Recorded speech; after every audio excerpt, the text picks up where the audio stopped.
করি। 700 ক্রোশ করিয়া ভ্রমণ জ্ঞানীর অন্বেষণে সহসা একদা পেল সে প্রবী কোনো এক মহাজনে। শুধালো, হে জ্ঞানী, আকাশের চেয়ে উচ্চতা বেশি কার?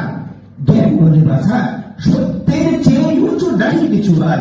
মনুষ্য কহিল, পৃথিবীর চেয়ে ওজনে ভারী কি আছে? জ্ঞানী বলে, বাছা, নিষ্পাপ জনে দোষারোপ করা নিছে। জিজ্ঞাসে হল, পাথরের চেয়ে কি আছে অধিক শক্ত? জ্ঞানী বলে, বাছা, সেই যে হৃদয় জগদীশ প্রেম ভক্ত। কহিল আবার, অমলের চেয়ে উত্তাপ বেশি কার? জ্ঞানী বলে, বাছা, ঈশ্বর কাছে দণ্ডিতা পৌঁছার। বসিল পথি, বরফের চেয়ে শীতল কি কিছু নাই? জ্ঞানী বলে, বাছা, স্বজন বিমল হৃদয় থেকে তাই। শুধালো সৃজন, সাগর হইতে কে অধিক ধনবান? জ্ঞানী বলে, বাছা, তুষ্ট হৃদয় তারও চেয়েও করিয়ান।